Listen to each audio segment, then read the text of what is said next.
Papa Dudut. Magandang araw po sa inyo at sa mga kabarangay natin na nakikinig sa Barangay Love Stories. Itago nyo na lamang po ako sa pangalang Malin.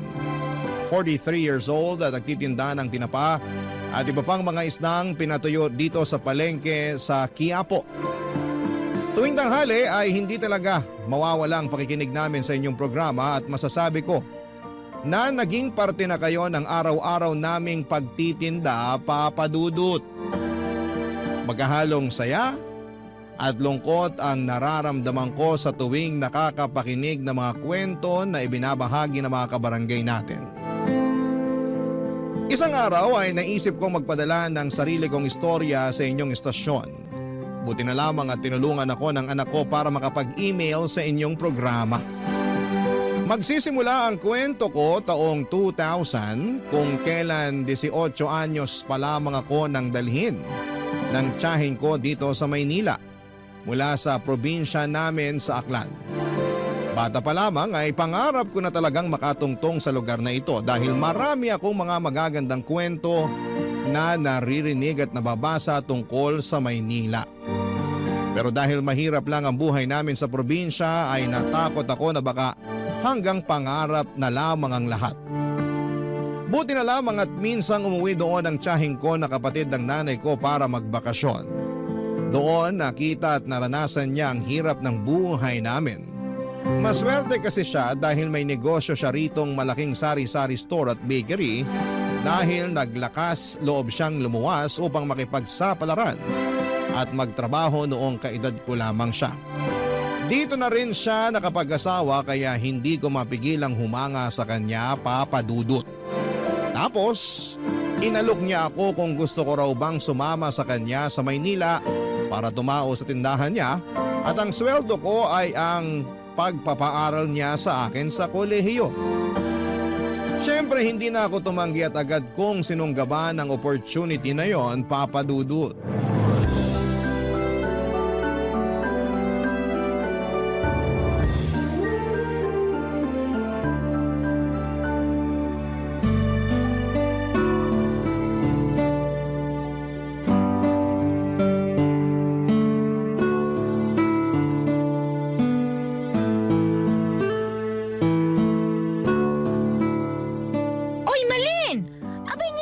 Mo naman yung mga customer. Baka isipin ng mga yan na tinatarayan mo sila. Hala, nginingitian ko naman po sila, Chang. Mabuti, pero kausapin mo pa rin. Para naman maging close mo. Mga suki ko na yan, mga yan eh. Dito lagi bumibili sa tindahan ko. Minsan nakikipagkwentuhan talaga yung mga yan. Oo nga po eh. Kaso hindi ko naman maintindihan yung iba nilang kwento. Basta na lang kasi sila nagsasalita tapos nagsasabi pa ng kung ano-ano. Abay, sakyan mo na lang. Ganun talaga yung iba eh. Baka walang kausap sa kanila. Kaya kung kani-kanino na lang nagkukwento.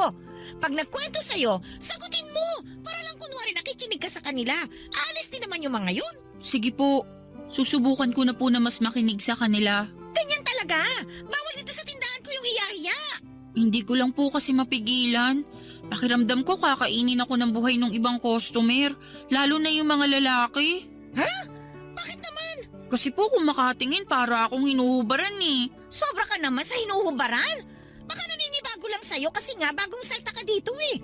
Kahit siguro ako yung customer na makakita sa'yo, titinan din naman kita mula ulo hanggang paa. Ganun po ba talaga yung mga taga Maynila? Ano bang pinagsasasabi mo dyan? Yung grabe makatingin. Ay, hindi ka ba nakikinig? Siyempre, naninibago sa'yo kaya ganun yun. Pag nasanay naman sila sa pagmumukha mo, hindi ka na nila papansinin. Pasensya na po kasi naninibago lang din ako. Ay, alam ko naman yon. Pero sabi ko nga sa'yo, bawal dito sa tindahan ko yung hiya-hiya. Hindi lang naman dito sa tindahan ko, no? Kundi sa buhay na rin. Alam mo ba, dumaan din naman ako sa edad mong yan nung araw. At aaminin ko ha, medyo mahihiyain din ako. Lalo na nung bagong salta lang ako rito sa Maynila. Pero sinantabi ko yung hiya na yon. Kinapalan ko yung mukha ko para makapaghanap ng matinong trabaho at kumita ng pera. Tapos, nilakasan ko lang din ang loob ko na talagang makipagsapalaran sa negosyo. Kaya nga naitayo ko tong tindahan at bakery ko eh. Mahirap po ba? Mahirap ang ano? Yung pinagdaanan nyo nung araw. Abay, oo naman. Sobrang hirap. Palagi nga akong umiiyak noon kasi may pagkabalat sibuyas ako. Lalo na pag pinagagalitan ako ng amo ko nung nagtatrabaho ako sa karinderya bilang dishwasher at servidora. Naku po, ang sama-sama ng loob ko talaga sa kanya. Pakiramdam ko, pinahihiya niya ako nun sa ibang mga customer namin. Pero napagtanto ko na pinangangaralan lang niya pala ako. Pinagsasabihan niya lang ako ng dapat at hindi ko mga dapat gawin para matuto ako. Aba, simula noon, tinandaan ko lahat ng mga sinabi niya at dinala ko yun sa puso ko hanggang ngayon. Ang galing nyo naman po. Abay, oo naman. Kasi nga, tinapangan ko. Tinatagan ko yung loob ko. May gusto kasi akong patunayan sa sarili ko noon. Ayokong umuwi sa probinsya natin ng talunan. Na walang napapala sa pagluwas ko rito sa Maynila nung araw. Kaya nga dapat ganun ka rin. Partida pa ha. Hindi pa ako nakapag-aral ng kolehiyo noon. Ikaw nga napakaswerte mo kasi pinag-aaral kita. Kaya nga po nagpapasalamat ako sa inyo ng husto. Wala nga naman yun. Sadyang naawa lang talaga ako sa nanay mo. Kasi nga, sobrang hirap ng buhay ninyo sa probinsya natin Nanay mo rin naman kasi ang may kasalanan. Hindi sumama sa akin dito nung araw at mas piniling manatili dun sa lugar natin. Kesyo, ayaw daw niya rito, magulo raw, at ayaw raw niyang iwan yung magulang namin. Yan, tinamang napala niya. Nakapag-asawa ng mahirap at nagtitinda na lang ng tinapa para mabuhay. Wala naman po sigurong masama sa pagtitinda ng tinapa. Marangal naman pong trabaho yun, Chang. Marangal nga, pero mababa ang kinikita. Maliit. Kaya kayo isang kahig, isang tuka Simula ngayon, dapat baguhin mo na yung pag-iisip mo. Dapat, kung magkakaroon ka ng ambisyon, abay taas-taasan mo na. Nagkakaintindihan ba tayo? Opo, naiintindihan ko po lahat ng mga sinabi nyo. Ay, mabuti naman. Ayoko sa lahat yung mahina ang kukote at saka mabagal umintindi. Ayusin mo ha. Binida pa naman sa akin ng nanay mo na matalino ka raw. Pangako po na aayusin ko na yung pagtatrabaho ko rito at saka yung pag-aaral ko po. Mabuti naman. Dapat lang. Huwag na huwag mong sasayangin ang oportunidad dahil minsan lang yan kung dumating sa buhay natin.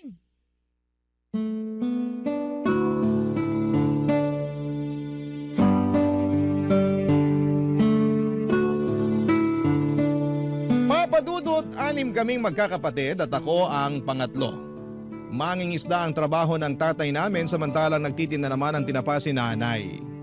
Sa aming magkakapatid, ako lang talaga ang may pangarap na makapunta sa Maynila kaya nga pinilit kong makapagtapos ng high school kahit na napakahirap ng buhay namin. Bata pa lamang ay tumutulong na ako kay nanay sa pagtitinda ng tinapa para kahit papaano ay may pambaon ako.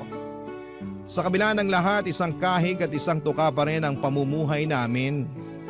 Kaya nga malaki ang pasasalamat ko sa tiyahing ko na sumalba sa akin sa sitwasyong kinakalagyan ko sa probinsya namin. Pakiramdam ko ay binigyan niya ako ng panibagong pag-asa na magpatuloy sa buhay at mangarap ng malayo katulad niya. Strikta si Tia at kahit na pamangkin niya ako ay tauhan lang din ang trato niya sa akin. Katulad ng isa ko pang kasamahang tendera. Wala pong special treatment kumbaga dahil gusto raw niyang matutunan ko ang mga bagay sa Maynila at paghirapan ng bawat sentimo na ginagastos niya sa pagpapaaral at pagpapakain niya sa akin. Wala namang kaso yon dahil alam kong hindi pinupulot ang pera, papadudot. Ang motto nga ng tiyahing ko sa buhay ay isang malaking kasalanan ang mamatay na mahirap. Hindi nagtagal ay naging motto ko na rin yon sa buhay. Habang nagtatrabaho ako sa tindahan ay pumapasok ako sa isang university sa Maynila at kumuha ako doon ng kursong may kinalaman sa pagnenegosyo. Dahil gusto kong magtagumpay sa larangan na yon pagdating ng araw. Kapag walang klase ay abala naman ako sa pagtatrabaho sa tindahan ng tiyahing ko at kahit na nakakapagod ay iniisip ko na lamang na magbubunga rin ang lahat ng pinaghirapan ko pagdating ng panahon. Sabi nga ng nanay ko ay hindi naman sa lahat ng araw ay nagtatanim tayo. Darating din daw ang takdang panahon na aanihin natin ang lahat ng tinanim natin. At yun lang ang palagi kong iniisip. Kaya nga nagsikap talaga ako sa pag-aaral at nagsipag sa pagtatrabaho, papadudot.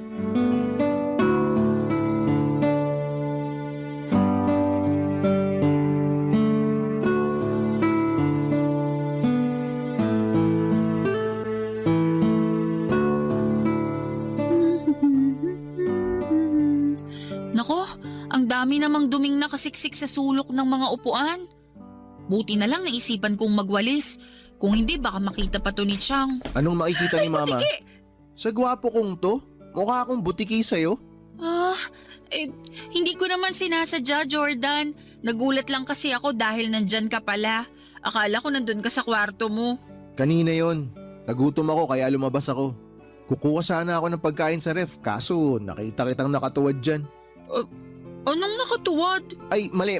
Sorry, hindi ka pala nakatuwad. Hindi naman talaga. Pero nakaano ka? Ano, yung pinapakita mo yung balakang mo. Tsaka... Wala akong pinapakita. Nagwawalis ako. Nagwawalis ka. Kitang-kita ko tuloy yung malaki mong balakang. Ha? Ang bastos mo naman? Di bastos yun, no? Pinupuri nga kita eh. Paanong pinupuri yun? Pinapansin mo yung balakang ko. Pansin na pansin naman kasi. Tsaka baka hindi ka lang sanay. Ano sinasabi mo hindi lang ako sanay? Na pinapansin yung balakang mo. Alam mo dito sa Maynila, normal na yung ganyan. Karamihan nga sa mga babae natutuwa kapag sinasabihan sila na medyo malaki yung balakang nila eh. Pati na yung puwetan nila tsaka hinaharap.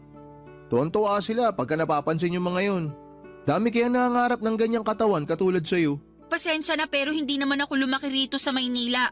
Kaya hindi ako sanay na pinapansin yung katawan ko. Probinsyana ka nga pala kasi kaya hindi ka sanay. Wala naman sigurong masama sa pagiging probinsyana, di ba?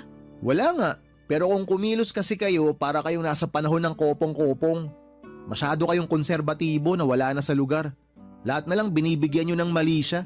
Para sa kaalaman mo, hindi lahat ng nasa probinsya ay konserbatibo. At saka hindi kasalanan ng isang babae na maging konserbatibo siya. Ibig sabihin lang nun, may respeto siya sa sarili niya. Pag hindi ba konserbatibo, wala nang respeto sa sarili? Depende kung paano mo titignan. Pero sana marunong ka ring rumispeto sa iba. Depende yun sa tao kung rerespetuhin ko. Pero kung ikaw, wag na lang. At bakit naman? Bakit? Sino ka ba? Hindi ka nga taga rito eh. Papaalala ko lang sa'yo probinsyana ka na nakapunta rito sa Maynila kasi naawa sa iyo yung nanay ko. Kung di naman dahil sa kanya, kung di kanya dinala dito, sigurado ako na habang buhay kang mabubulok dun sa probinsya nyo. Sobra ka naman magsalita. Hindi ka ba tinuruan ng mabuting asal? Di kasi halata sa'yo eh. Wala ka bang naintindihan sa mga sinabi ko? Depende sa tao kung sino ang rerespetuhin ko. Malas mo, hindi ka kasama dun. Arte-arte mo, hindi ka naman maganda. Anong sabi mo? Hindi ka na nga maganda, bingi ka pa. Alam mo, buti na lang, makurbay ang balakang mo. Kaya pwede na rin. Anong pwede na rin? Napakabastos mo naman. Oy, kumalma ka nga. Nagbibiro lang ako. Hindi nakakatawa yung biro mo. Nakaka-offend kaya. Ganyan pala mga probinsyana, no? Walang sense of humor. Bastos ka talagang magsalita. Hindi ako bastos. Sensitibo ka lang.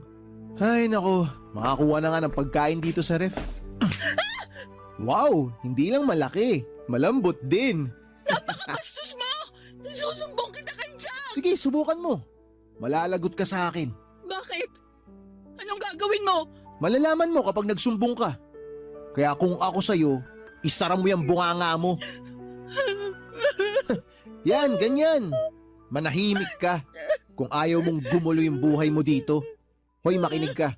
Mula ngayon, matuto kang iayon yung kaartihan mo sa ganda mo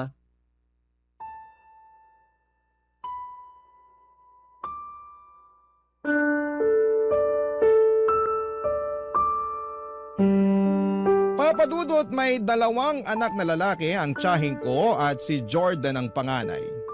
Nasa 3 taon na siya noon sa kolehiyo at sa parehong eskwelahan kami nag-aaral. 21 years old na ang pinsang kong yon. Malaking lalaki po si Jordan kung ilalarawan ko. May itsura pa at hindi ko gusto ang galawan lalo't may pagkamayabang ito. Napapatanong nga ako sa sarili ko noon kung ganon talaga ang mga kalalakihan na pinanganak at lumaki sa Maynila. Yun bang presko ang ugali at may pagkahambog? Hindi naman sa nilalahat ko, Papadudot, pero ilan din sa mga kaklase ko, mapa lalaki man o babae, ganon ang pakikitungo sa akin.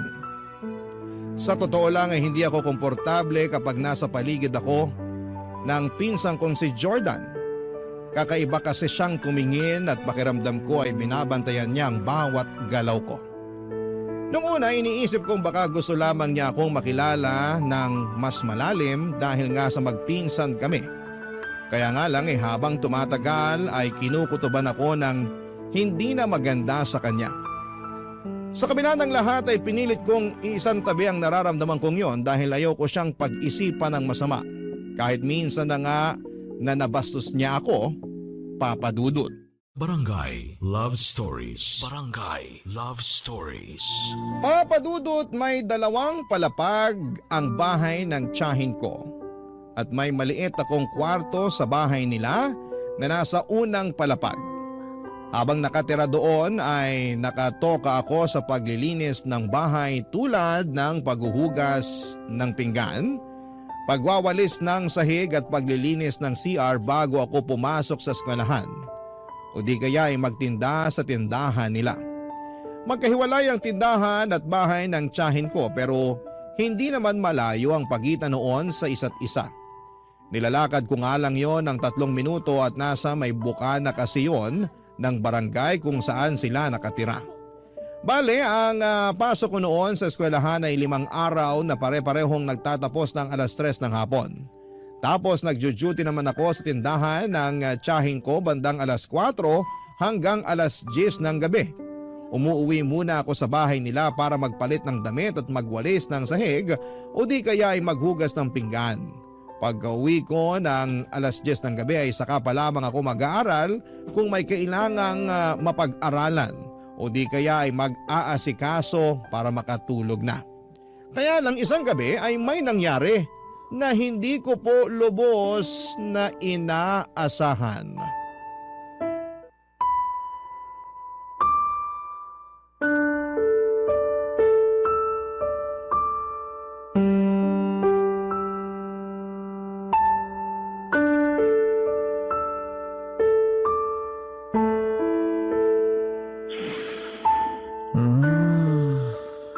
Bang-bang mo naman. Ang sarap nito, halik-halikan. Ano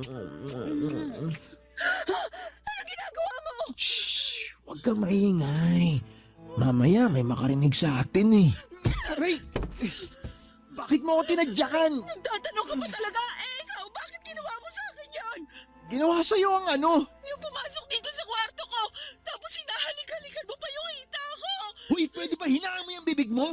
Baka magising si mama at papa tapos kung ano pang isipin ng mga yun. Mabuti nga para malaman nila yung ginagawa mo. Sinabing huwag kang maingay eh. Ano ba? Bitawan mo ko! Tatanggalin ko lang tong kamay ko sa bibig mo kapag nangako ka sa akin na mananahimik ka na. Ano?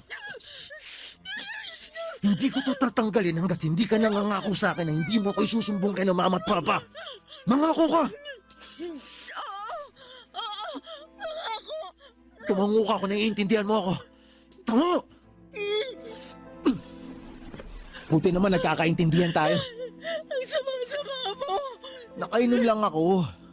Tsaka hindi ka naman sinasadya eh. Anong pinagsasabi mong di mo sinasadya? Pumasok ka sa kwarto ko, tapos may gusto kang gawin sa akin kung hindi ako nagising. Ang sabi ko nga, nakainom lang ako. Wala naman akong gagawing masama sa'yo. Tsaka hindi ko sinasadya na pumasok dito sa kwarto mo. Aray, grabe ang lakas ng pagkakatadyak mo sa akin. Sakit ng tagiliran ko. Kulang pa nga yan! Dapat sa'yo sinusumbong sa mga magulang mo para malaman nila na meron silang manyakis na anak. Sinong manyakis? Sino pa ba? Eh di ikaw? Uulitin ko lang ha. Wala akong ginawang masama sa'yo. Tsaka ipapaalala ko lang na nasa bahay ka namin. Kung magsusumbong ka, sigurado ka bang maniniwala ang mga magulang ko sa'yo? Baka nakakalimutan mo kung sinong anak sa ating dalawa. Magsama-sama mo! Masama na kung masama, wala akong pakialam. Pag nagsumbong ka kay mama, gagawin ko lahat mapalayas ka lang dito sa bahay namin. Baka gusto mo bumalik sa probinsya nyo para magtinda ka na lang din ng tinapa kasama ng nanay mo. Siyempre hindi! Kaya nga ako sumama sa mama mo para magtrabaho rito kapalit ng pagpapaaral niya sa akin. Pero sana naman kahit probinsyana lang ako at mahirap lang ang buhay namin sa probinsya, matuto ka pa rin rumispeto. Hindi ka nga kasi karespe-respeto. Nakainom lang ako kaya dito ako pumasok sa kwarto mo. Kaya medyo hindi ako nakapag-isip ng matino. Ang bata mo pa, pwede ka na bang uminom at magpakalasing? Oo naman, matanda na ako. Pwede ko nang gawin kahit na anong gusto ko. Ayusin mo yung pagdadala ng alak. Hindi yung imbis na sa tiyan mapupunta ay umaakit sa ulo mo kaya apektadong pag-iisip mo. Manahimik ka na. Dami mo sinasabi. Totoo naman eh. Ay, pupunta na nga ako sa kwarto ko. Wala naman ako mapapala sa'yo. Umalis ka na at huwag ka nang babalik. Bakit naman ako babalik? Taas naman ang tingin mo sa sarili mo. Kala mo maganda ka? Pangit mo, tanga. Alis na sabi! Oo, eto na, alis na. Masyado ka namang atat. Eto, lalabas na nga oh. Sa susunod, maglalak ka na ng kwarto mo ah. Bida-bida ka rin eh. Baka mamaya, sinadya mo lang talaga na hindi ilak tong pinto para may makapasok dito sa kwarto mo. Anong pinagsasabi mo? Nakalimutan ko lang ilak yung pinto ko pero hindi ibig sabihin basta-basta mo na lang akong papasukin dito. Kasalanan mo naman pala eh. Sisihin mo sarili mo. Huwag ka nang bibintang ng ibang tao. Papa Dudut, siguro'y nakatulog na ako noon ng ilang oras nang mangyari ang pagpasok ni Jordan sa kwarto ko. Hindi ko na maalala kung nakakandado ko or nakandado nga ba ang pintuan pero mukhang hindi dahil sa sobrang pagod. Kaya siguro'y nakapasok na siya. Gulat na gulat ako at takot na takot dahil sa ginawa niya sa akin ng gabing yon. Nasa impluwensya pa siya ng alak at pinagbantaan pa ako na huwag magsumbong sa tiyahin ko kundi ay mananagot ako sa kanya.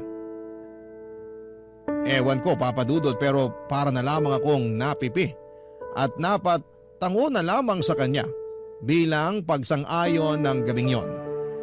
Tapos ay kita ko sa pagmumukha niya na wala siyang pagsisisi. Tiningnan niya pa ako ng masama saka sarkastikong tumawa bago lumabas ng kwarto ko. Pagkalabas niya ng pintuan ay dali-dali ko yung kinandado sabay halukip-kip ng sarili ko. Tandang-tanda ko na hindi ako masyadong nakatulog ng maayos ng gabing yon.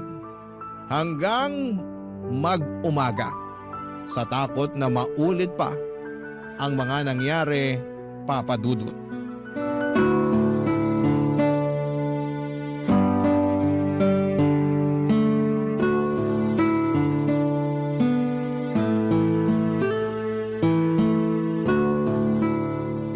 Malin, may napapansin pala ako. Ano po yun? Magkaaway ba kayo ni Jordan ko? Po? Ay nako, ang bingi-bingi mo namang bata ka. Pasensya na po.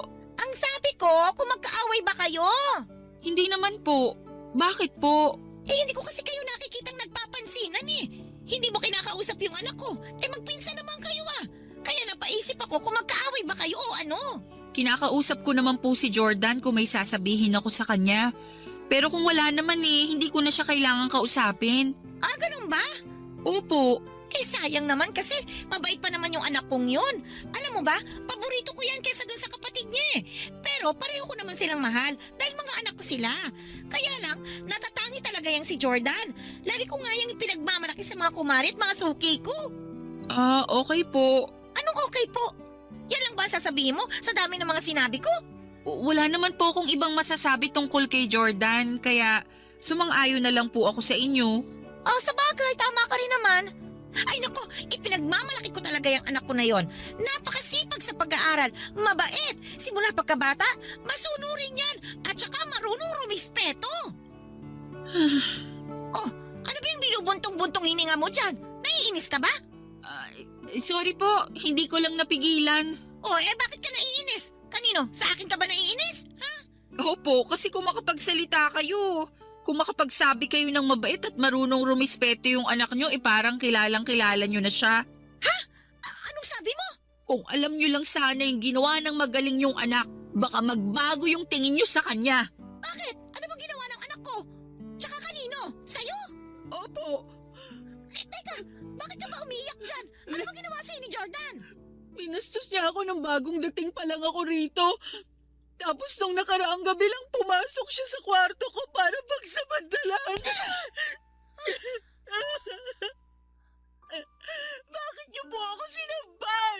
Oo, kasi kasi abay pinagbibintangan mo yung anak ko eh. Hindi ko po pinagbibintangan si Jordan. Totoo pong ginawa niya yun sa akin. Hindi ako naniniwala sa mga sinasabi mo. Gumagawa ka lang ng kwento.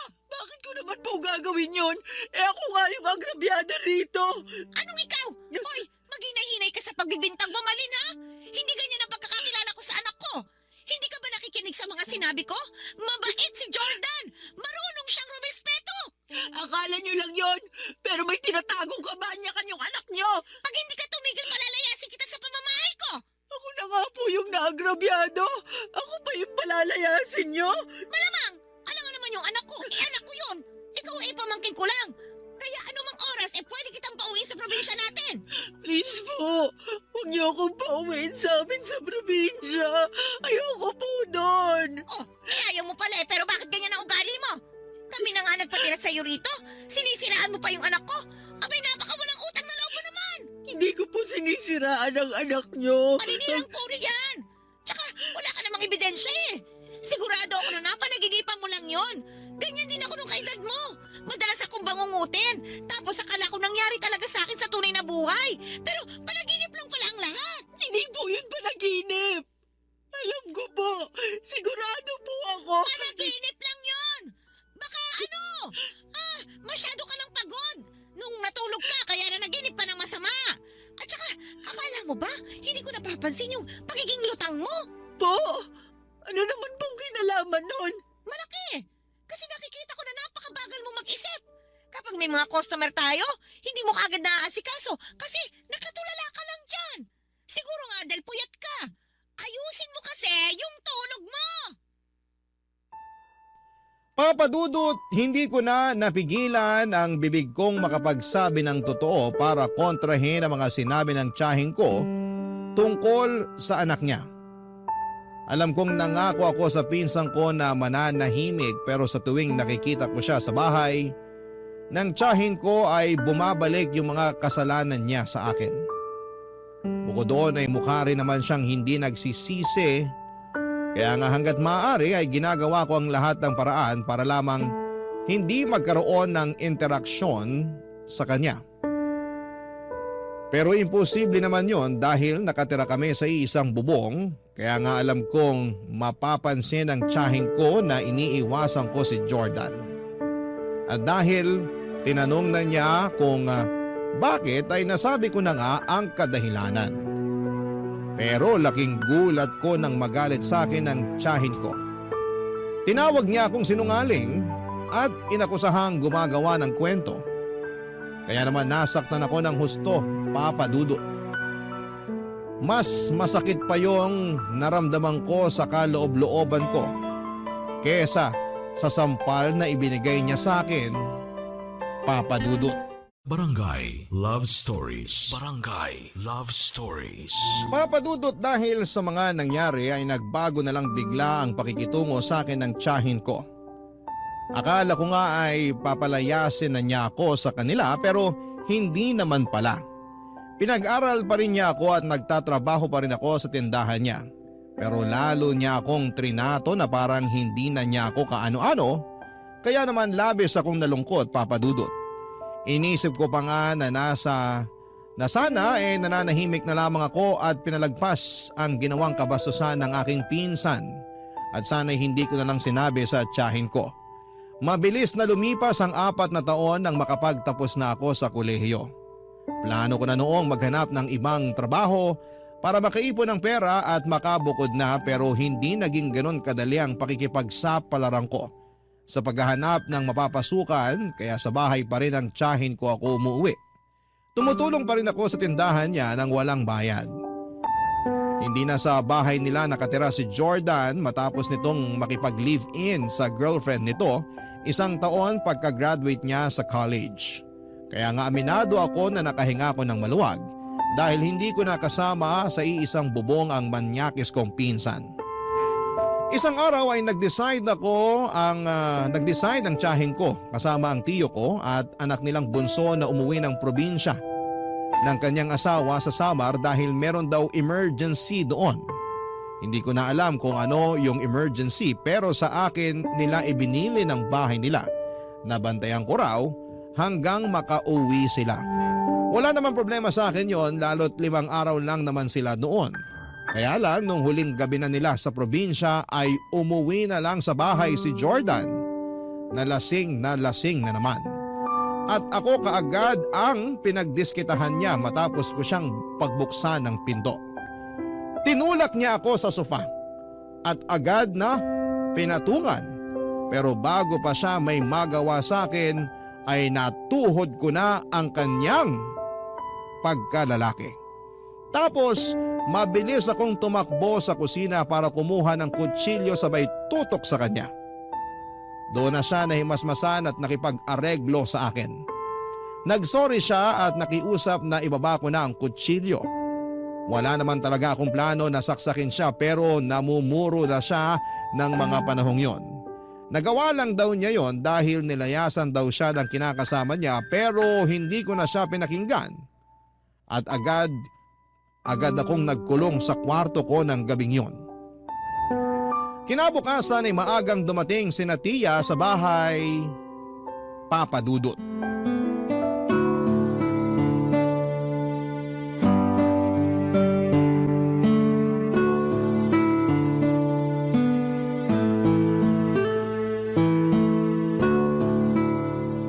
Grabe ma, sobrang namiss ko po tong luto nyo. Oo nga eh. Simula nung umalis ka rito sa bahay para makipag-live-in dun sa girlfriend mo, marami na akong luto na hindi mo nakain. Ay, kumusta na nga pala yung kinakasama mo? Hiwalay na po kami. Ano? Kailan pa? Noong 1 linggo pa po. Oh, bakit ngayon mo na sinabi sa akin? Naunahan na po ako ng hiya. Hindi po kasi ako nakinig sa inyo nung sinabi nyo na masyado pang maaga para bumukod kami. Akala ko po kasi kaya na namin eh. Kaso, ultimo yung mga maliliit na bagay, maliliit na problema, pinag-aawayan namin ng matindi. Maliit lang ba na problema yung dahilan kaya kayo naghiwalay? Parang ganun na nga po, mga maliliit na bagay na nagpatong-patong na. Tsaka kasalanan ko rin naman po kung tutusin kasi napagbuhatan ko siya ng kamay nung huling beses na nag-away kami. Good morning po, Chang. Oh, Malin, andiyan ka na pala sa kwarto mo. Bakit ngayon ka lang lumabas? Masama po kasi yung pakiramdam ko kaya… Weh, masama ang pakiramdam. Talaga lang ah. Baka ayaw mo akong makita kaya nagkukulong ka sa kwarto mo. Sinong gugustuhin makita yung pagmumukha mo pagkatapos ng ginawa mo sa akin kagabi? Sige nga. Uy, wala akong ginawa sa'yo kagabi ah. Wala pa pala sa'yo yung kamuntikan mo na naman akong pagsamantalahan dahil lasing ka at malungkot sa paghihiwalay niyo ng kinakasama mo? Ha? Saan naman ang galing yan? Teka nga, Malin, ano ba yung pinagsasasabi mo dyan? Yang magaling yung anak ang tanongin ninyo kung anong ginawa niya sa akin nung bigla na lang siyang umuwi rito sa bahay niyo kagabi. Anong ginawa mo kay Malin? Wala akong ginagawa sa kanya ma. Oh, wala naman daw pala eh. Siyempre yun po talagang sasabihin niya. Kasi sino ba namang tao ang gumawa ng mali na aamin sa kasalanang nagawa niya? Wala naman po, diba? Alam mo ikaw, maghinay-hinay ka sa pagbibintang mo sa anak ko ha?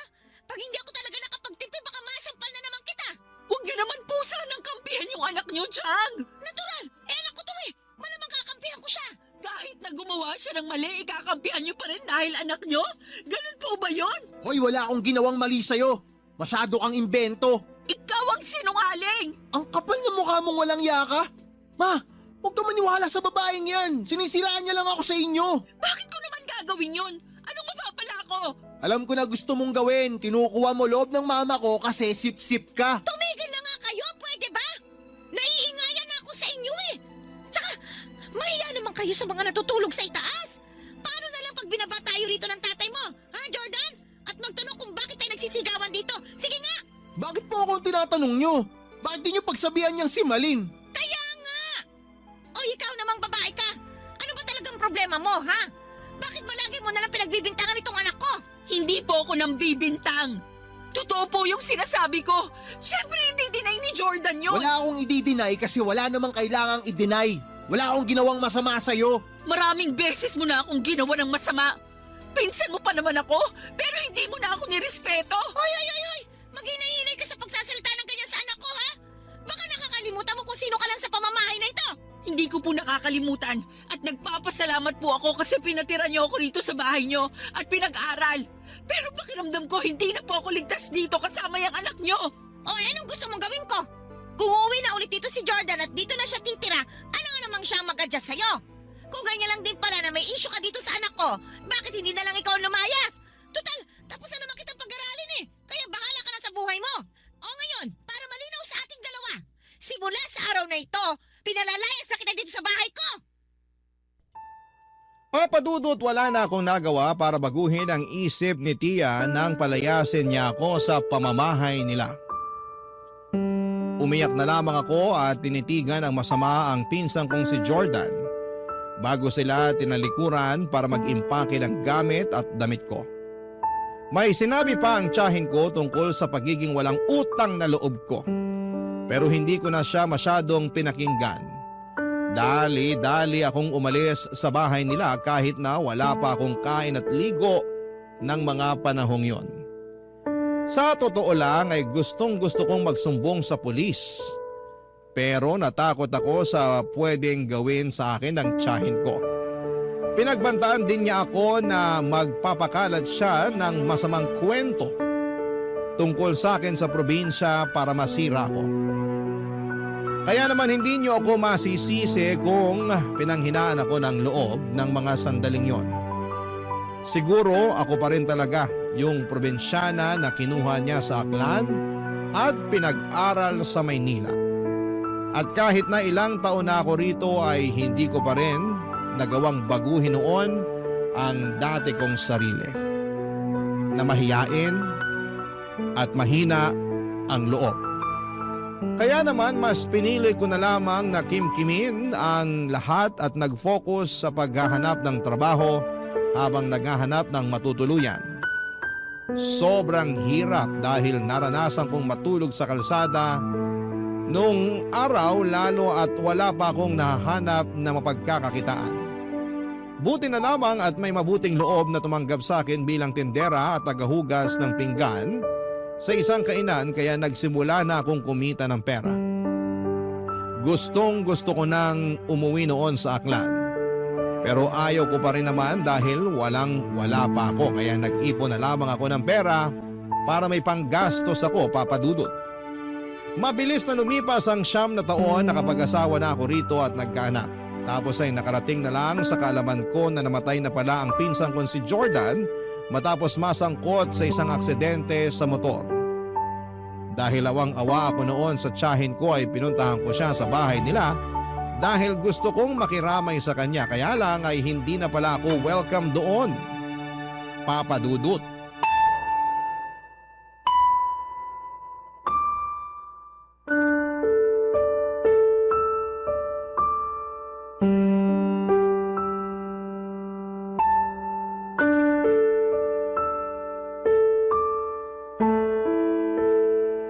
Anong ginagawa mo rito sa burol ng anak ko, Malin? Gusto ko lang naman pong makiramay sa pagkamatay ni Jordan kaya nagpunta po ako rito. Pero alam mo ba na hindi ka na welcome sa pamamahay ko simula nung pinalayas kita? Kaya ewan ko na lang talaga sa kung anong klaseng kakapalan talaga na mukha ang meron ka para bumalik ka pa rito. Kung ano man po yung hindi natin pagkakaunawaan nung araw, ikalimutan na lang po natin. Magkapatawaran na po tayo. At saka nandito ko kasi malungkot ako dahil wala na ang pinsan ko. Anong malungkot? Akala mo ba maniniwala ako sa sinasabi mong yan? Baka ang ibig mong sabihin masaya ka kasi sa wakas namatay na yung anak ko. Hindi po totoo yan. Hindi raw totoo, pero alam kong yun ang matagal mo nang gusto mangyari sa kanya. Kahit kailan hindi ko po hiniling na mamatay si Jordan. Kahit na ginawa niya ako ng masama. Saka hindi po ba kayo nakikinig? Kalimutan na natin yung nangyari noon at magkapatawaran na tayo. Napatawad ko na po si Jordan. Matagal na panahon na. Pwes, hindi ako ganun kadaling magpatawad, lalo na sa katulad mong walang utang na loob sa akin. Alam mo, nito ko lang napagtanto na may sa demonyo ka pala. Ano pong sinasabi niyo? Na anak ka naman kukulam. Kasi may dala kang sumpa sa pamilya namin. Simula nung umalis ka, nagkanda-leche-leche na yung buhay namin. Halos malugi na yung tindahan at bakery ko. At kulang na lang magsara na. Mabuti na lang kahit papano na ilaban ko. Kaya nakakabalik pa rin sa akin yung puhunan ko kahit paunti-unti. Tapos yung mister ko, nagkasakit ng malubha. Kaya kinailangan siyang operahan. Yung anak kong pangalawa, nakabuntis naman. Kaya hindi nakapagtapos ng kolehiyo. Tapos ngayon, namatay naman si Jordan. Lahat yun, kasalanan mo. Wala po akong ginagawang masama sa pamilya niyo, Chang. Ako nga yung ginawa ng masama ni Jordan, tapos hindi niyo naman ako pinaniwalaan. At bakit? Sino ka para paniwalaan ko, ha? Kaya siguro kayo kinarma kasi masama talaga ang ugali niyo. Anong sinabi mo? Sabi ko, masama talaga ugali niyo. Kunwari lang kayong concerned kayo sa akin kaya tinulungan niyo ako makapunta rito sa Maynila at pinag-aral. Pero sa huli, sinusumbatan niyo lang din ako. Kahit kailan, wala ka talaga Malaki po ang utang na loob ko sa inyo. Nire-respeto ko kayo bilang tiyahin ko at nagpapasalamat ako sa inyo ng husto dahil tinulungan niyo akong makapag-aral at makaalis sa probinsya namin. Pero sobra-sobra po yung kapalit nun sa akin.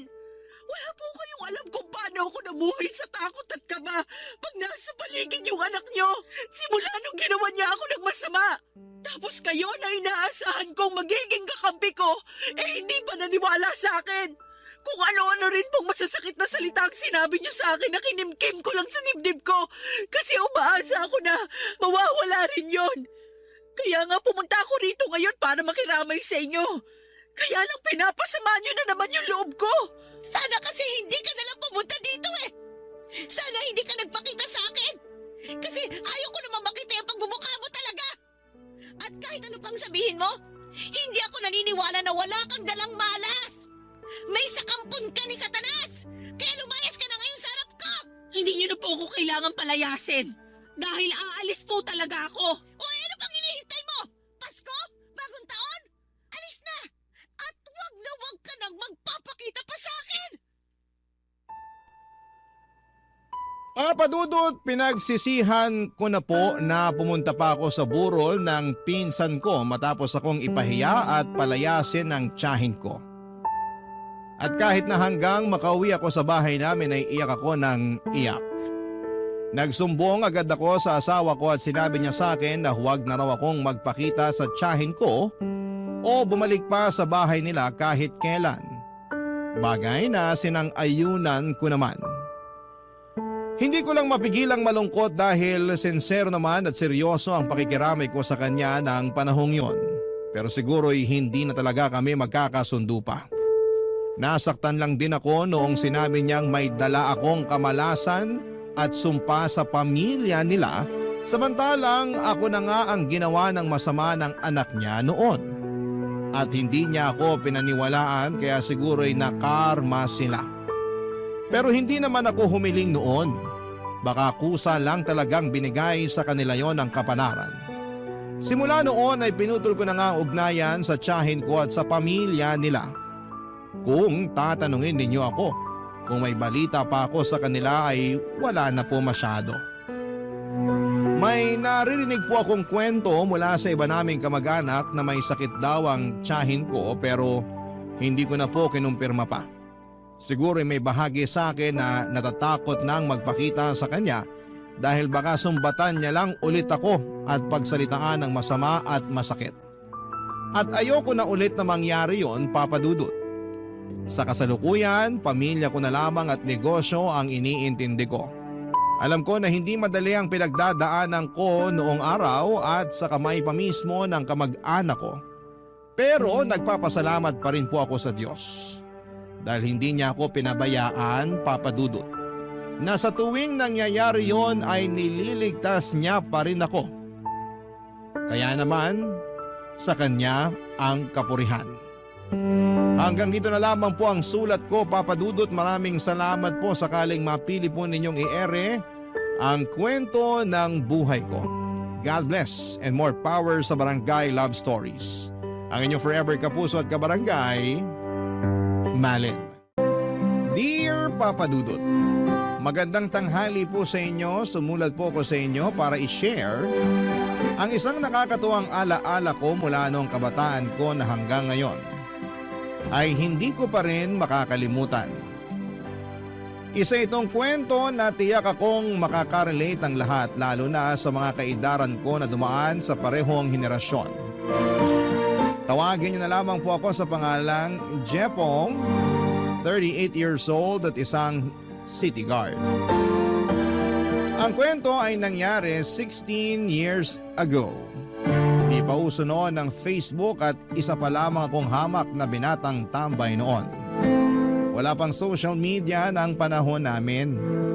Ang tanging kinakaadikan ng mga kabataang tulad ko noon ay ang pagtitext sa cellphone. Isa sa mga hindi ko malilimutan noong panahon ko ay nung nauso ang pagkakaroon ng text clan.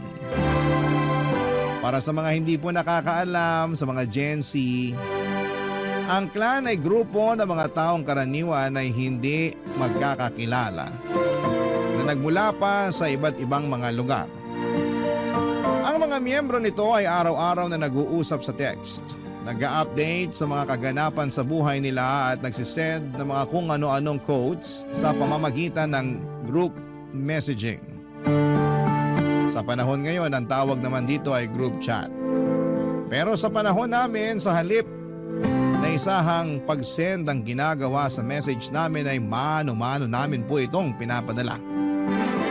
Kung nakaregister ka naman sa Anlitext na promo, ay maaari mo itong isend to all sa lahat ng miyembro ng inyong clan. Ang tawag namin doon ay GM o yung group message papadudot.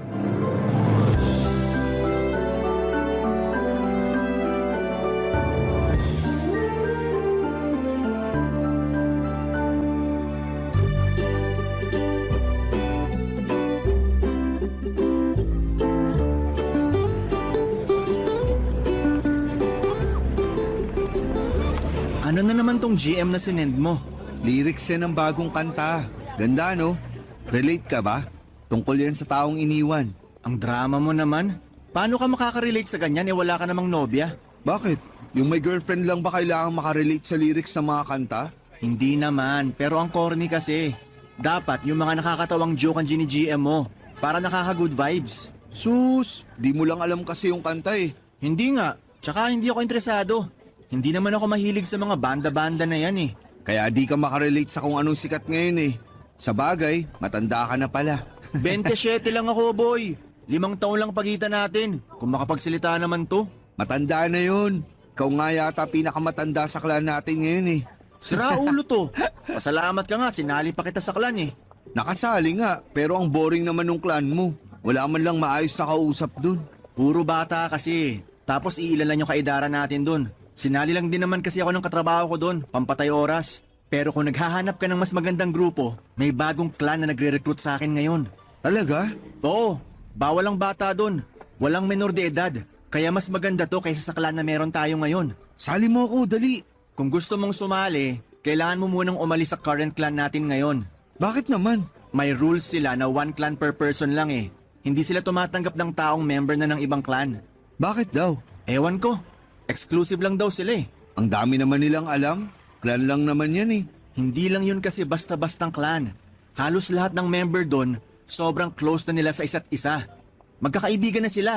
May mga nagkatuluyan na nga rin eh. Talaga? Pero hindi ba bawal magpakilala sa mga clan? Dapat may gamit kang codename? Oo, bawal. Pero wala naman silang magagawa kung nagkagustuhan yung mga clanmates eh. Tsaka hindi na nila malalaman kung may mga nakikita mang clan members. Hindi rin maiiwasan yon kasi may mga nagaganap namang grand eyeball. Marami bang babae doon? Marami. Isa tong clan na to sa pinakasikat na clan ngayon.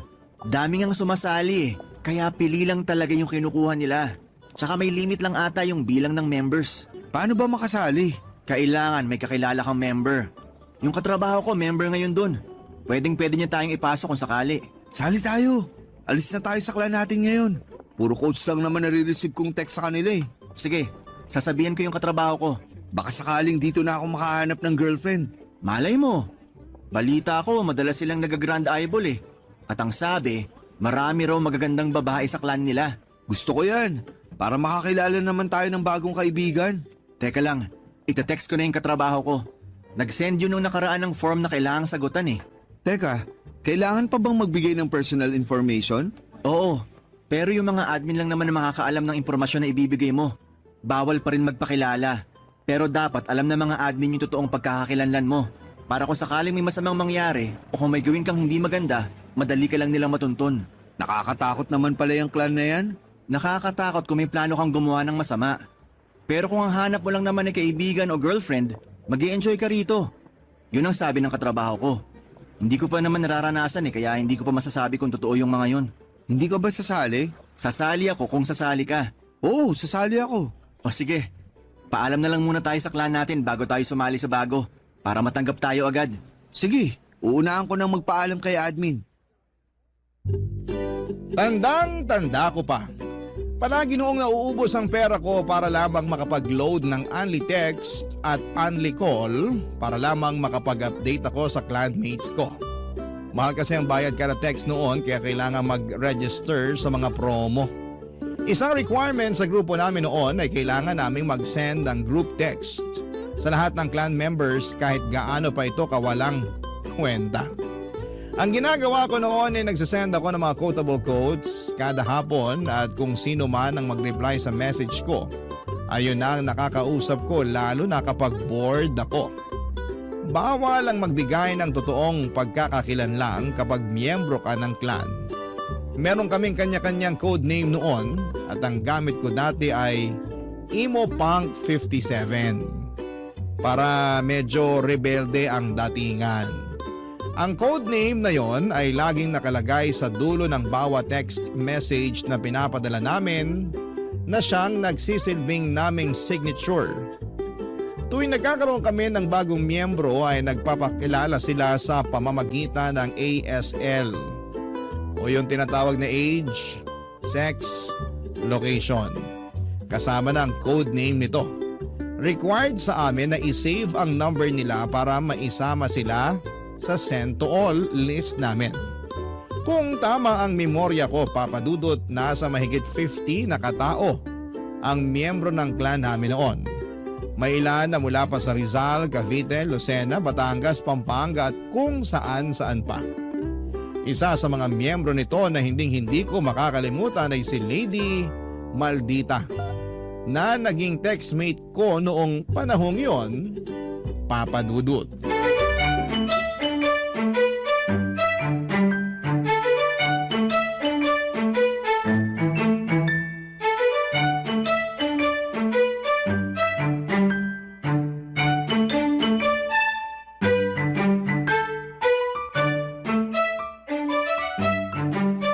Sarap ng ngiti ah! Sino ba yung ka-text mo at para kang baliw dyan ang umingiti mag-isa? Wala. Magka-text lang kami ni Lady Maldita ngayon. Lady Maldita? Hindi ba yan yung bagong pasok sa clan natin? Oh, siya nga. Bilis ah! Close na kayo agad?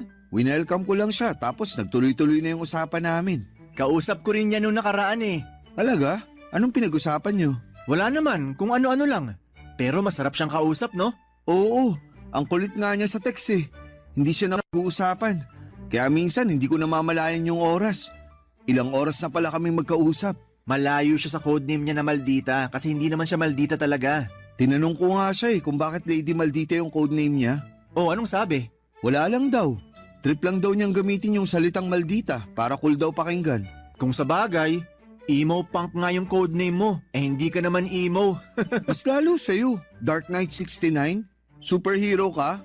Kaya nga codename eh. Kanya-kanyang trip lang yan. Sa tingin mo, maganda tong si Lady Maldita sa personal? Hindi ko alam. Di ko pa naman siya nakikita eh. Bakit? Type mo? Medyo. Anong medyo? Oo at hindi lang ang sagot sa tanong ko. Hindi pa nga ako sigurado. Magaan siya kausap pero hindi ko pa naman siya nakikita ng personal kasi. Kailangan ba makita mo muna siya bago mo siya magustuhan? Malamang. Ikaw ba gusto mong magkagusto sa pangit? Siyempre kung ako papipiliin, dun ako sa maganda. Pero nasa tao rin naman kasi yan. Kung nahulog ka dahil sa ugali ng tao, kay pangit man yan, titibok talaga ang puso mo para sa taong yun. Baka lang kasi masayang yung pagkagusto ko sa kanya kung pangit naman pala siya. Ang pangit naman nun? Nakabase ka sa panlabas na anyo ng tao? Yun na magdidikta sa'yo kung mamahalin mo ang isang tao o hindi? Oh, bakit? Anong masama dun? Ganun naman talaga sa totoong buhay. Ipokrito ka kung sasabihin mong hindi ka naghanap ng magandang babae na magiging nobya mo.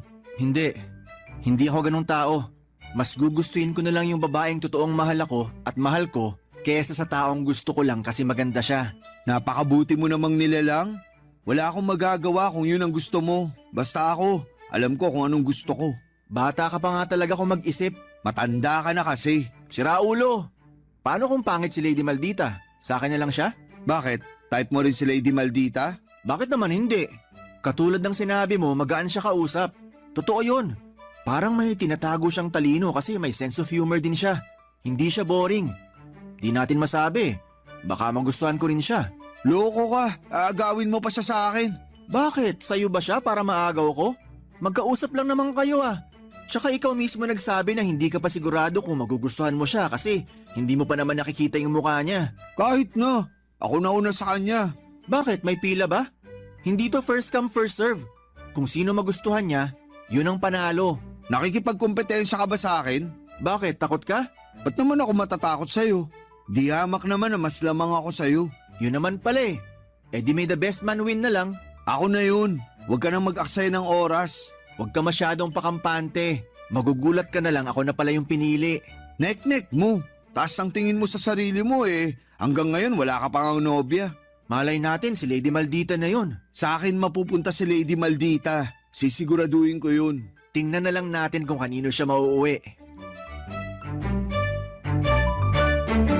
Simula noon ay gabi-gabi na kaming magka-text ni Lady Maldita. Mula raw siya sa Santa Rosa, Laguna at mas matanda siya ng 2 taon kesa sa akin. Nagtatrabaho siya sa isang kumpanya na hindi niya pinangalanan. No boyfriend since birth daw siya at first time lang na sumali sa clan. After siyang makatanggap ng imbitasyon mula sa isang unknown number. Masayang kausap sa text si Lady Maldita, Papa Dudut. Lagi nga akong excited noon tuwing nakakatanggap ako ng message mula sa kanya. Wala pang 1 segundo ay may sagot agad ako sa mga message niya. Noong araw, lagi akong nakakatanggap ng love quotes mula sa kanya. Yun ang dahilan kung bakit ko naisip na baka may gusto siya sa akin. Ang pag-uusap naming dalawa ni Lady Maldita sa mga sumunod na linggo ay mas lumalim pa hanggang sa nawala na sa isip namin noon ang pagkakaroon namin ng clan. Binaliwala namin ang rule na bawal magbigay ng personal information sa isa't isa. Nagpakilala ako kay Lady Maldita at doon ko na rin nalaman na ang totoo niyang pangalan ay Almira. Tumagal pa ng 1 buwan ang pag-uusap naming dalawa, Papa Dudut. May ilang pagkakataon na gusto ko siyang tawagan para sana mas maging maayos ang kwentuhan namin dahil minsan ay nakakatamad ding mag-text. Pero kada tumatawag ako ay hindi ito sinasagot ni Almira. Mahiyain daw kasi siya. At tuwing may kausap siya sa telepono ay nabablangko ang utak niya. Mas gusto raw niya ang text para may oras siyang makapag-isip sa mga i-reply niya. Hindi nga naglaon, Papa Dudut, ay sinubukan kong ligawan si Almira dahil alam kong noong time na yon ay interesado rin sa kanya si Ronnie. At ayokong maagawan ako sa pagkakataong ito, Papa Dudut. Barangay Love Stories. Barangay Love Stories. Papa Dudut, hindi ko po alam kung papaano ang panliligaw na ginawa ni Ronnie kay Almira, pero sa aming dalawa, ako ang nagwagi. Papa Dudut, dahil ako ang sinagot niya sa aming dalawa. Naging girlfriend ko siya kahit na hindi namin alam ang itsura ng bawat isa. Yun ang naging thrill ng relasyon naming dalawa at yun din siguro ang naging dahilan kung bakit nagtagal kami. Mas na-excite kaming dalawa dahil may kanya-kanya kaming bersyon na ini-imagine namin para sa bawat isa. Si Almira ang naging laman ng buhay ko sa mga sumunod na buwan. Sa kanya umikot ang mundo ko dahil siya lang ang nakakaintindi sa mga problemang pinagdaraanan ko. Tuwing magkausap kami noon, pakiramdam ko ay may sarili kaming mundo malayo sa mga tao, malayo sa mga problema. Inggit na inggit nga sa akin noon si Ronnie dahil ako ang nagwagi sa puso ni Almira. Hindi nga nagtagal ay dumating din ang pinakaabangan kong araw, nag-set ng Grand Eyeball ang clan namin. Noong nalaman ni Almira ang tungkol sa Grand Eyeball ay nag-alangan siya. Matagal bago ko napapayag si Almira na sumama sa eyeball na yon. Ginawa ko ang lahat para lamang mapa-oo siya. Lahat ng rason niya para hindi makapunta ay hinanapan ko pa ng solusyon. Willing pa nga ako magbayad noon ng pamasahe nito at tutulugan para lamang makadalo siya. Sa huli ay napilit ko siyang sumama para makapagkita na kami. Matapos ang napakahabang panahon ng pagchat-chat at pagtitext naming dalawa.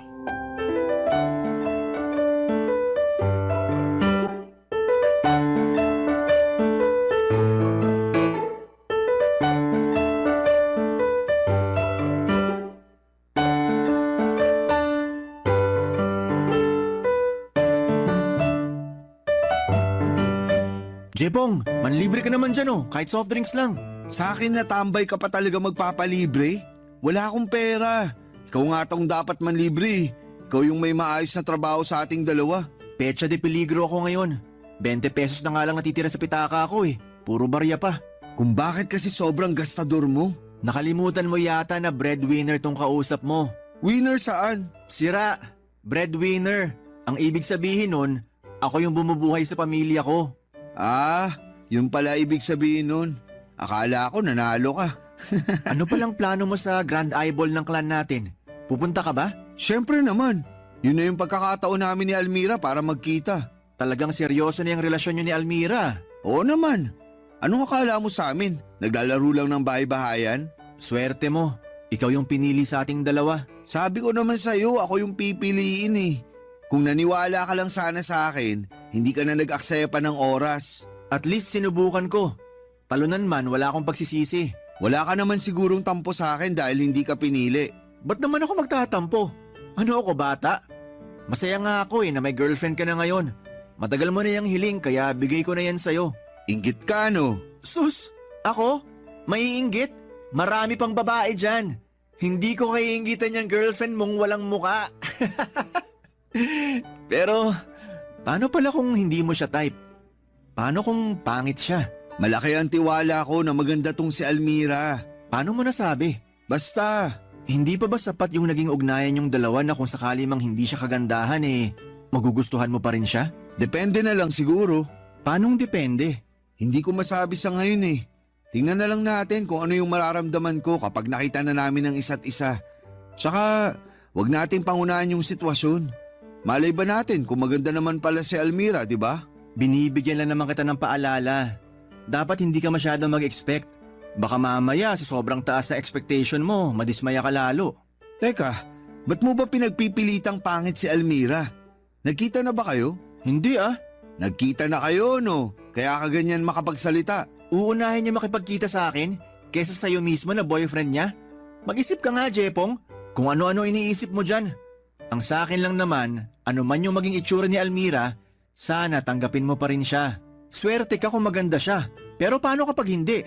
Di pinaasa mo lang yung tao. Huwag kang mag-alala, hindi ko naman siya paaasahin eh. Sana nga, kasi tao yun. May sariling damdamin at puso siya na masasaktan kapag bigla mo na lang siyang iiwan dahil lang sa itsura niya. Basta, malakas ang kutob ko, maganda si Almira. Maiinggit ka na lang sa akin kapag nakita mo siya. Katulad ng sinabi ko, masaya ako para sa'yo ano man ang mangyari. Hindi kita kaiinggitan kasi kaya ko rin maghanap ng babaeng para sa akin. Sumama ka na lang kasi sa eyeball para sabay nating makita si Almira. Pustahan ulit tayo kung gusto mo.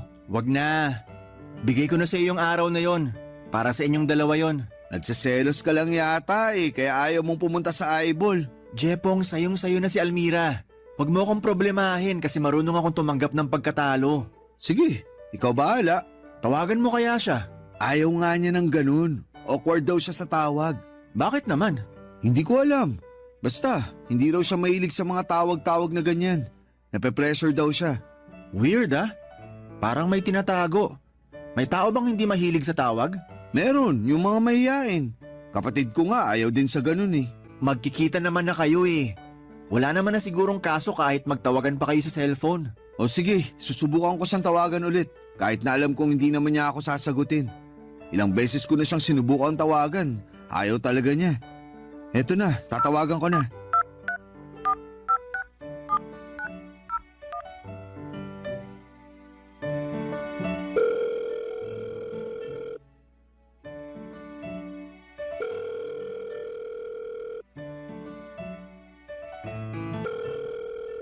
Mukhang ayaw nga talaga. Hello. Sumagot siya! Hello? Almira? Sandali lang ha. Hanap lang ako ng pwesto. Ronnie! Sumagot siya! Parang naka-jackpot sa loto ah. Sige na, mag-usap na kayo. Maiwan muna kita. Usap lang kami.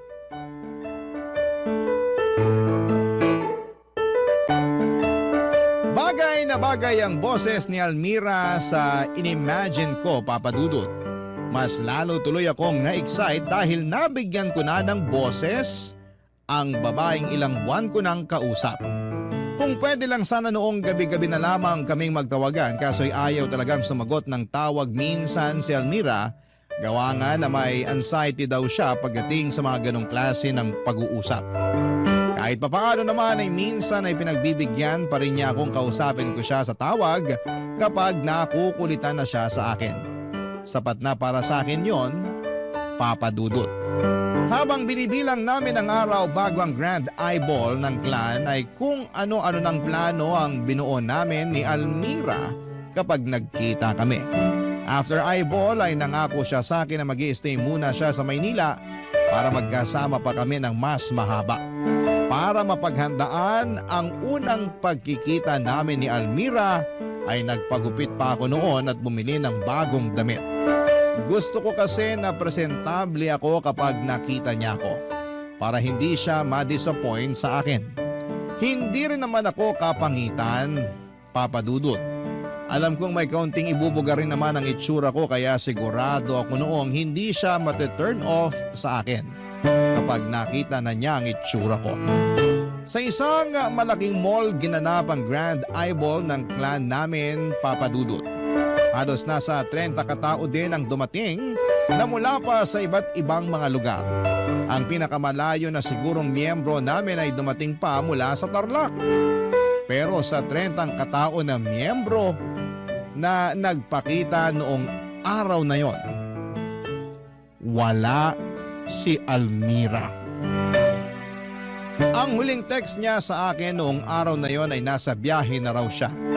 Pero pagkatapos noon ay hindi ko na siya makontak pa. Maging ang mga kasamahan namin ay hindi niya nire-replyan. Sobrang dismayado ako noon kay Almira sa puntong nagkaroon ako ng tampo sa kanya ng araw na yon.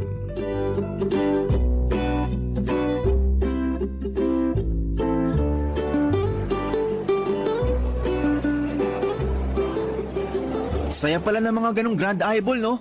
Akala ko boring eh, kaya hindi ako interesado nung una. Mabuti na lang pala, last minute nagbago yung isip ko at sumama ako sa'yo. Wag mo muna akong kausapin. Bad trip ako ngayon. Oh, ano nangyari? Bakit ka naman bad trip? Hindi ako sinipot ni Almira. Ha?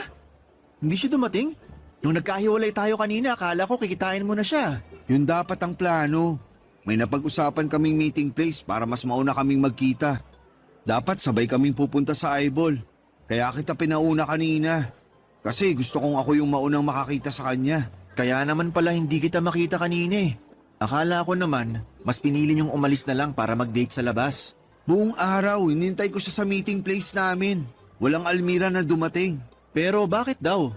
Bakit hindi siya nakarating? Hindi ko alam. Hindi niya sinasagot mga tawag ko. Hindi siya nagre-reply sa mga text ko. Hindi kaya may nangyari sa kanya habang papunta dito? Ang sabihin mo, inindiyan niya ako. Pero bakit ka naman i-Indian nun? Eh ang tagal niyo ng plinana tong pagkikita niyo. Yun ang palaisipan sa akin hanggang ngayon. Kaya nga ako nababanas eh. Baka naman hindi pa siya ready. O kaya naunahan siya ng hiya kaya hindi na siya tumuloy. Kung ganun man ang nangyari, maiintindihan ko naman siya eh. Basta sabihin lang niya sa akin na hindi na siya matutuloy. Hindi yung pinaghintay pa niya ako buong araw para lang pala sa wala. Hindi ba siya nagsabi? Hindi. Nakakainis nga eh. Text ako ng text sa kanya. Naubos na nga yung load ko kaka-text sa kanya. Hindi man lang siya nag-reply. Nako, mukhang in-Indian ka nga talaga. Hindi mo naman sinabi sa akin para sana nasamahan kita sa pag-aantay. Idadamay pa kita sa problema ko? Wag na. Yung Eyeball naman ang ipinunta mo eh, hindi si Almira. Pero syempre kaibigan kita. Gusto ko rin naman na samahan kita kapag may problema ka pinagdadaanan. Salamat, pero kaya ko namang harapin mag-isa yun eh. Hindi naman na ako bata para mangailangan ng kasama. Tsaka nakakahiya. Ano namang nakakahiya doon? Ang yabang-yabang ko magsalita tapos di rin naman pala ako sinipot. Doon ka pa talaga nahiya? Sanay na ako sa kayabangan mo kaya wag mo nang ikahiya yun. Pero hindi mo ba naisip? Paano kung nagpunta naman pala talaga siya? Anong ibig mong sabihin? Paano kung nakita ka na pala niya tapos na-realize niya na hindi ka niya type kaya hindi na siya nagpakita pa sa'yo? Hindi naman ako pangit eh. Alam ko naman yun. Ang pogi-pogi mo eh. Pero hindi rin naman natin hawak yung taste ni Almira. Paano kung iba pala tipo niya? Okay lang naman yun kung hindi niya gusto itsura ko. Pero sana naman sabihan niya ako. Para hindi niya ako pinaghintay na parang tanga. Hindi ko na tuloy nakilala yung ibang clanmates natin dahil sa kakaantay ko sa kanya. Hayaan mo. Balita ko may eyeball yata ulit sa susunod na buwan. Talaga? Oo, yun ang napag-usapan kanina bago umuwi. Sayang talaga. Kung alam ko lang sana na hindi nadadalo si Almira, nagpunta na lang sana ako sa inyo kanina. Ano ba kasing pumasok sa isip mo? Ba't mo siya inantay ng ganon katagal? Hindi mo man lang ba naisip na baka hindi na talaga siya tutuloy? Siyempre binigyan ko siya ng chance. Naisip ko na baka late lang siya o kung ano. Hindi ko naman alam na talagang hindi pala niya ako sisiputin. Antayin mo na lang kung anong paliwanag niya. Baka naman may maayos na rason kung bakit hindi siya nakapunta ngayon. Lawakan mo na lang muna yung pag-iisip mo. Yun ay kung papansinin pa niya ako. Hindi niya ako pinapansin eh. Paano mo naman nasabing hindi ka pinapansin? Baka naman nakapatay yung phone niya o baka wala siyang pang-reply sa'yo. Nagre-ring yung phone niya kanina. Ibig sabihin hindi siya lobat o anuman. Ibig sabihin nababasa niya yung mga text ko sa kanya. Ayaw lang niya akong pansinin.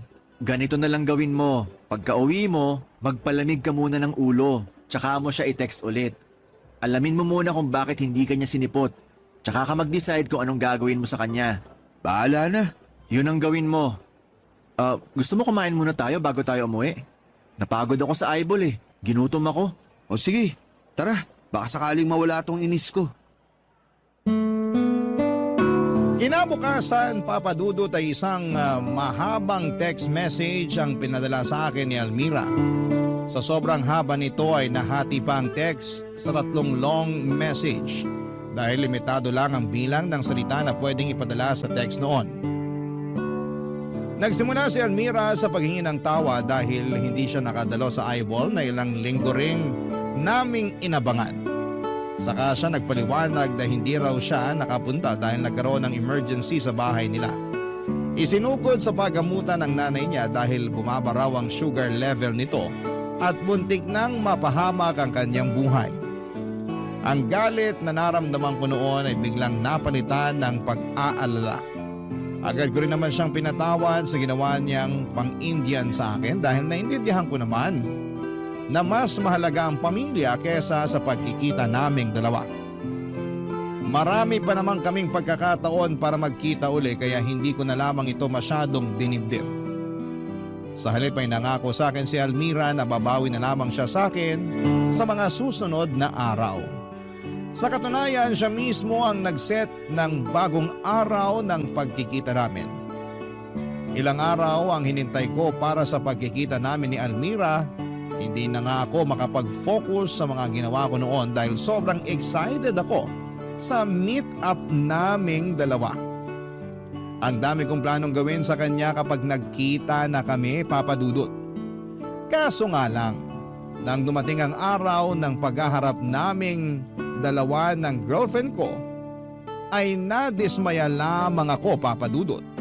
Ang lahat ng expectation ko ay parang tubig na nag-flash sa toilet nung nakita ko na ang babaeng nagngangalang Almira na naging girlfriend ko ng ilang buwan, Papa Dudut.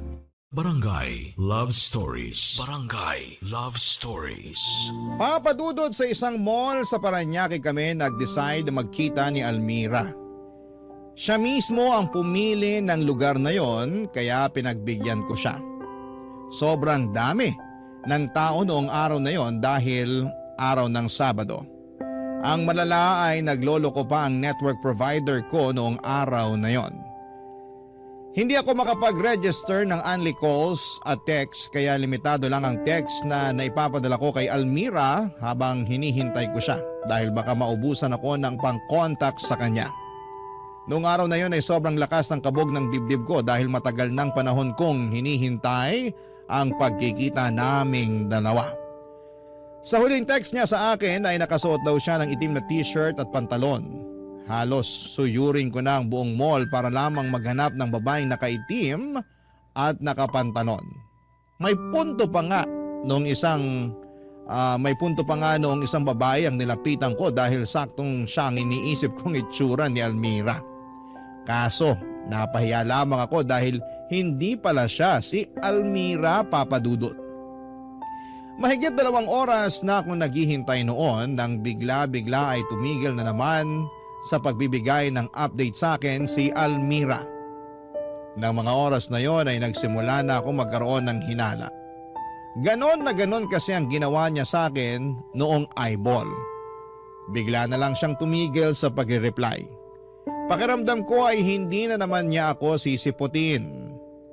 Pero kahit na ganoon ay nagantay pa rin ako ng ilang oras hanggang sa bigla itong nag-text sa akin at nagsabing nasa mall na siya. Papa Dudut, biglang bumilis ang tibok ng puso ko. Habang excited na hinahanap si Almira, ay biglang dumating si Ronnie at mas nauna kong nakita kesa kay Almira, Papa Dudut.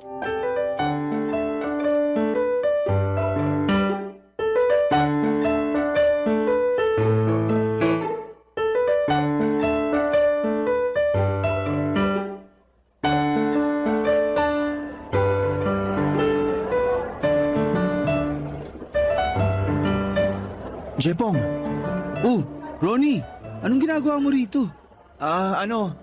may dinaanan lang ako. Naghahanap kasi ako ng bagong sapatos kaya nagpunta ako rito sa mall. Ah, ganun ba? Buti naman nakita mo ako sa dami ng tao ngayon dito sa mall. Sakto nga eh. Ano bang ginagawa mo rito? May kasama ka ba? Dito kami magkikita ni Almira. Ngayon yung meet-up naming dalawa. Sigurado ka na ba dyan? Baka mamaya hindi ka na naman siputin nun ha? Totoo na to. Alam kong hindi na mauulit yung nangyari noon.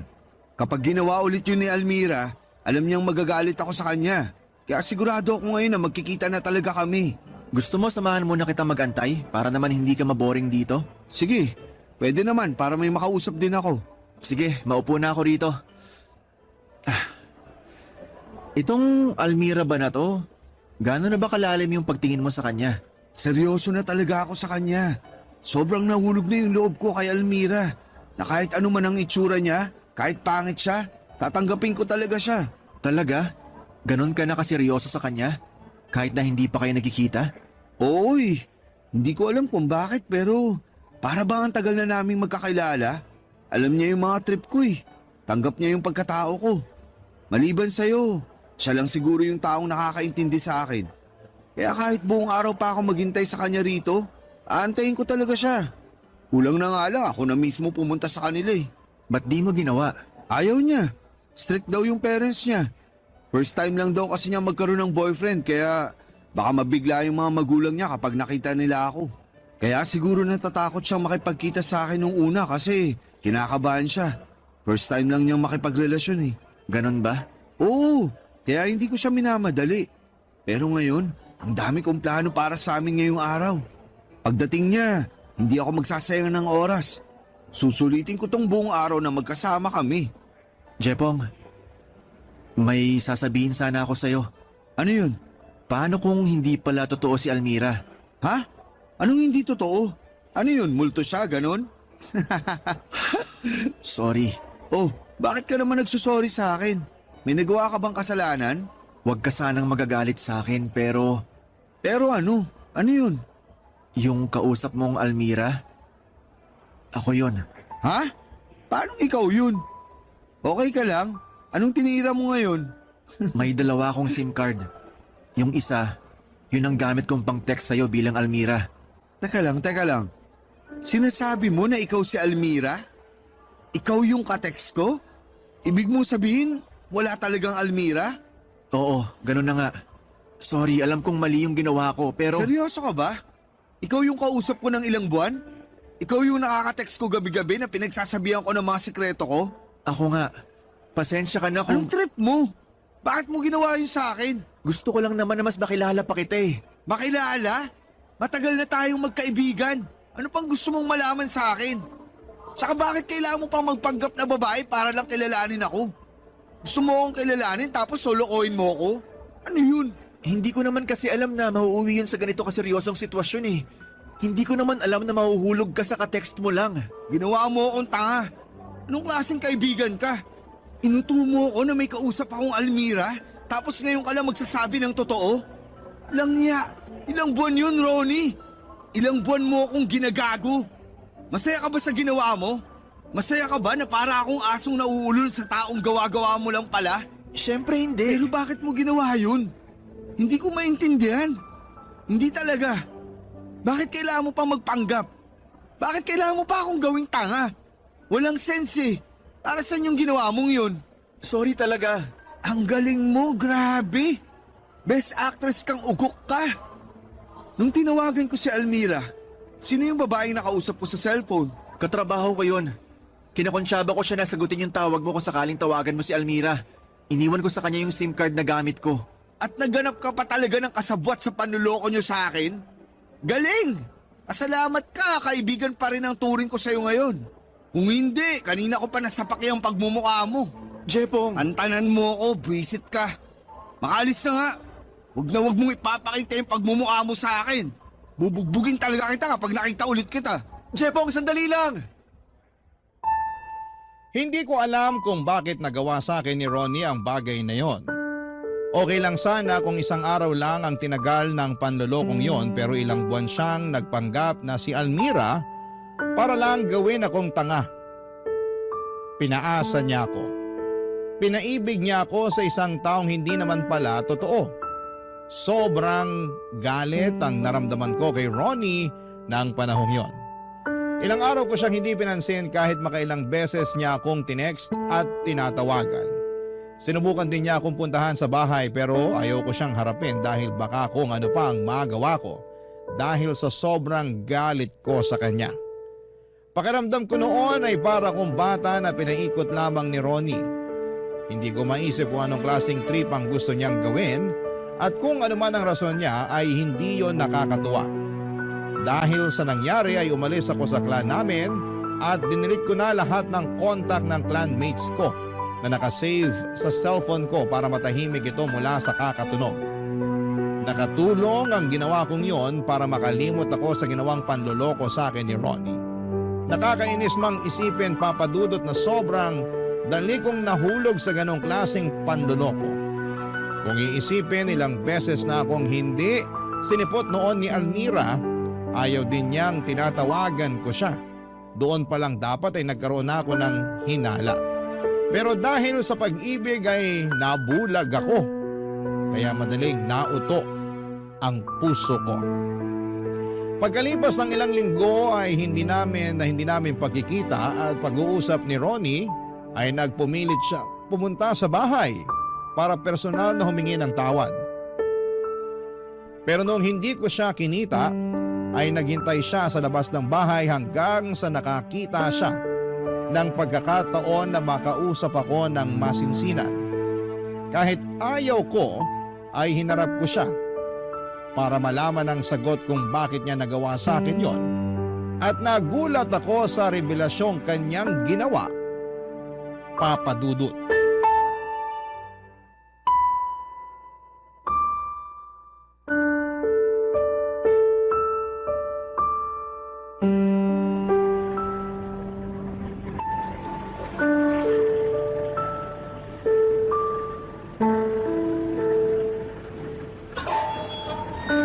Jepong, Hanggang ngayon, nandito ka pa rin? Ibang klase. Ang tibay mo rin ah. kausapin mo naman ako. Hindi ba sabi ko sa'yo, huwag mo nang ipapakita yung pagmumukha mo sa akin? Kailangan kita makausap para makapagpaliwanag ako sa nagawa ko. Pagkatapos ng ginawa mo sa akin, umaasa ka pa nakakausapin kita? Hindi mo na kailangang magpaliwanag. Ano mang paliwanag ang gawin mo, hindi na maaalis tong galit na nararamdaman ko sa'yo. Sige na, kahit ngayon lang. Ano pa bang sasabihin mo? Ipapamukha mo ulit sa akin na binilog mo ang ulo ko? Gusto mong palabasin na ututo ako? Na sobrang desperado ko kung sino-sinong pinapatulan ko? Hindi. Hindi yun ang dahilan kung bakit kita gusto makausap. Eh ano? Ano pa bang gusto mong sabihin sa akin? Hindi mo na kailangang maghugas kamay pa. Kasi kahit sabunin pa kita, hindi mo na malilinis ang pangalan mo. Hindi ko naman ginusto na mauwi ang lahat sa ganito eh. Ano sa tingin mo mangyayari pagkatapos ng ginawa mo? Na manatili tayong magkaibigan? Hindi na mangyayari yun. Sinira mo na yung tiwala ko sa'yo. Ikaw yung kaisa-isang kaibigan ko. Takbuhan ko kapag may problema ako. Tapos ganito lang yung gagawin mo sa pagkakaibigan natin? Sana, inisip mo man lang yung kahihinatnan sa ginawa mong panluloko. Hindi kita gustong lokohin. Eh anong tawag sa ginawa mo sa akin? Trip lang? Nagawa ko yun sa'yo kasi gusto kita. Anong sabi mo? May gusto ako sa'yo, Jepong. Matagal na. Ano na naman to? Hindi mo na ako maluloko, Ronnie. Oo, hindi ako matalinong tao. Pero alam ko kapag ginagago na ako. Maghanap ka ng ibang mapagtitripan. Hindi ako. Seryoso ako. Gusto kita, Jepong. Anong gusto mong palabasin? Na bakla ka? Teka lang, wag mo naman masyadong ipagsigawan. Baka marinig tayo ng iba. Wala pang nakakaalam nito. Ngayon nagpapanggap kang bakla para lang mapatawad kita. Ibang klase ka rin talaga. Hindi ako nagpapanggap. Totoo tong nararamdaman ko sa'yo. May gusto ako sa'yo, Jepong. Noon pa man, nung unang araw pa lang tayong nagkakilala, crush na kita. Mahiya ka nga sa pinagsasasabi mo. Nakakadiri ka. Ba't ka naman magkakagusto sa akin pareho tayong lalaki. Hindi mo pa ba nagigets? Hindi ako nagkakagusto sa babae. Lalaki ang gusto ko. So bakla ka nga. Oo. Hindi ko yun maamin-amin sa'yo kasi baka hindi mo ako matanggap kaya ang ginawa ko, nagpanggap ako bilang babaeng textmate mo para mas makilala pa kita. Para masabi ko sa'yo kung ano yung totoong nararamdaman ko. Straight ako. Hindi ako pumapatol sa lalaki. Kilabutan ka nga sa mga pinagsasasabi mo. Hindi ako magkakagusto sa'yo, Ronnie. At kahit magpanggap ka man na babae, hindi ako papatol sa tulad mo. Nakakahiya ka. Oo, alam ko. Pasensya ka na sa nagawa ko. Alam ko naman na hindi maganda yung ginawa ko kaya sana mapatawad mo ko. Ang lala mo, sarap mo murahin. Sige, murahin mo ako kung yun ang gusto mo. Basta mapatawad mo lang ako. Marami akong gustong gawin sa'yo, pero hindi kasama doon ang patawarin ka. Siguro darating din yung araw na mapapatawad kita. Pero huwag ka nang umasang makakalimutan ko yung ginawa mo sa akin. Pinahiya mo ko. Habang buhay na yun nakatatak sa utak ko. Okay lang yun. Kahit hindi mo ako mapatawad, gusto ko pa rin mag-sorry sa ginawa ko. Sana balang araw, bumalik tayo sa dati. Sana dumating yung araw na makalimutan na lang natin yung nangyari. Hindi na tayo babalik sa dati. Nagbago na yung pagtingin ko sa'yo. Wala na akong tiwala sa tulad mo. Sorry talaga.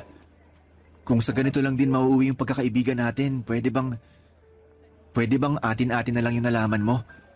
Sana wag nang makalabas to. Sa'yo ko lang sinabi tong sikreto kong to. Wala pang nakakaalam nito kaya sana wag mo na lang ipagsabi yung nangyari. Aalis na ako. Kung wala ka nang ibang sasabihin pa, maiwan na kita dyan. Sayang oras ko sa'yo. Teka, Jepong, sandali. Please. Pagkatapos ng ginawa mo sa akin, wala kang karapatang humingi ng pabor sa akin.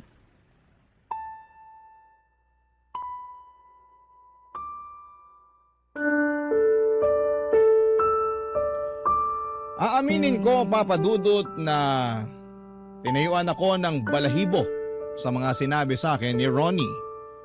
Sa tagal ng pagkakaibigan naming dalawa ay hindi ko naisip na meron para siyang lihim na pagtingin para sa akin. Hindi ako bakla at kailanman tanging kaibigan lang ang tingin ko sa kanya. Hindi ako nagkaroon ng interest o anumang pagtingin para sa kanya. Dahil sa mga sinabi niya ay nilayo ko na lamang ang sarili ko sa kanya, Papa Dudut. Doon din ay tinapos ko na ang pagkakaibigan namin ni Ronnie dahil hindi na ako komportableng makasama siya. Lalo na't alam ko na kung ano ang totoong pagtingin niya para sa akin. Alam ko pong hindi maganda ang ginawa kong yon pero bata lang ako noon at hindi pa malawak ang pag-iisip. Ang masaklap ay may nagawa pa akong kasalanan sa kanya dahil sa halip na isekreto ko ang mga nalaman ko kay Ronnie ay pinagkalat ko pa ito. Hindi lang sa amin kundi pati na rin sa mga kakilala namin. Nagalit sa akin si Ronnie sa ginawa ko at naiintindihan ko kung bakit. Simula noon ay nagiwasan na kaming dalawa hanggang sa nawala na ako ng balita sa kanya. Ni hindi ko man lang nabalitaan na lumapit na pala siya noon or lumipat na siya noon ng tirahan dahil sa kahihiyan. Hindi ko alam kung hanggang ngayon ay kinakasuklaman pa rin ako ni Ronnie dahil sa mga ginawa ko. Pero kung ano man ang nagawa niya sa akin noon ay matagal ko na siyang napatawad. Paminsan-minsan ay nanunumbalik lang sa alaala ko ang kwentong ito dahil napapaisip ako kung kumusta na nga ba si Ronnie, ang dati kong kaibigan na itinuring kong para ng kapatid. Kung sakali mang mapakinggan ni Ronnie ang kwento kong ito naway sanay nasa mabuti siyang kalagayan ngayon. at masaya na sa sarili niyang buhay. Dito na po nagtatapos ang kwento ko at maraming salamat po sa inyo. More blessings po sa inyong programa at pa-shoutout na rin po sa mga dati kong clanmates noong 2009. Ang inyong forever kapuso at ka-barangay, Jepong aka Emo Punk 57.